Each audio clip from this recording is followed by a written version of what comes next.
Hi, my name is John McGuire, and I am the Global Search Product Manager. I'm going to take you through a couple of things that we have coming up in 13.2. So the first one here is the Elasticsearch Analyzer doesn't account for all code cases or some of the code cases. So what's actually happening here is that you'll go into code search and you'll perform a search, and then some of the results that you expect to come back might not come back. And it's because there are some cases where we're not actually picking up on a couple things that are in the code.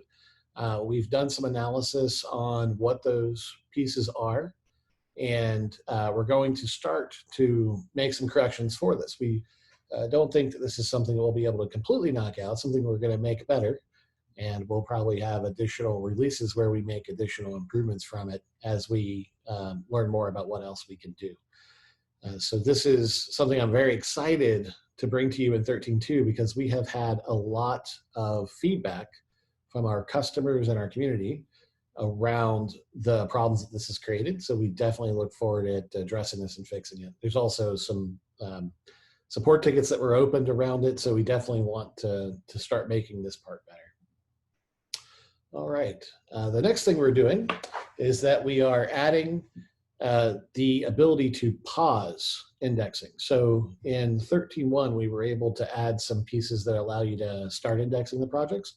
And in 13.2, we're going to add this feature right here, which is just the ability to pause the Elasticsearch indexing. So this is going to be helpful when you're actually doing any type of cluster index migrations. It's something I know we've had discussions with some system administrators around in the past.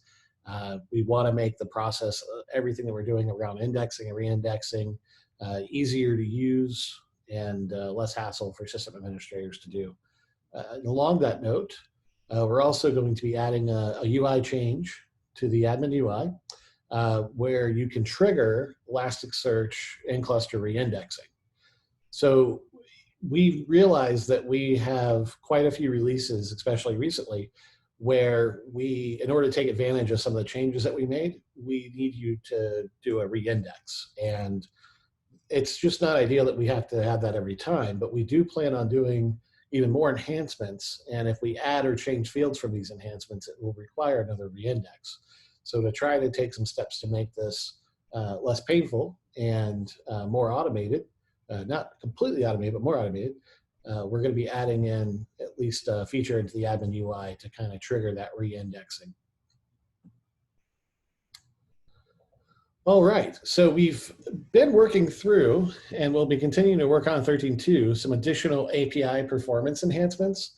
We have a few different scope searches in the API that we've just seen the testing on them have been kind of long time frames. It can take some 7 to 11 seconds in some of our testing to get back the response. So we do actually have some ways of improving that. And in some of the other scope searches that we had improved, we'd seen over a 60% decrease in the response times, which is great. And we're going to continue that work in 13.2 by taking on the up-down votes, project features, and then merge request.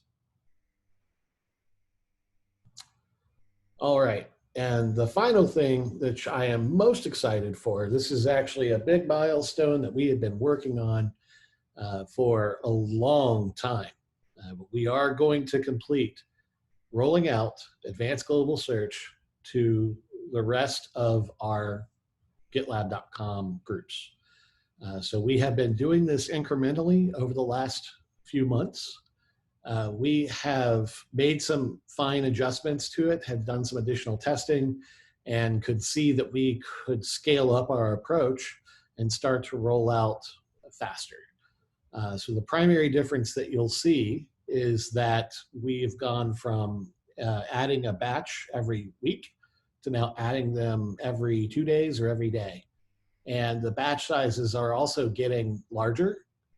So we'll very soon have everything. In fact, our date that we're projecting right now is July 15th. We'll have all GitLab.com groups indexed and available with Advanced Global Search. So what that means is that when you start using search, if you're using GitLab.com and you don't have Advanced Global Search now, You are going to get those advanced features that we're continuing to iterate on, that's using Elasticsearch, that has the ability to do code search. All of those things are coming to you in the next few weeks. I'm super excited about that and would love to hear more of your feedback as you start to use it.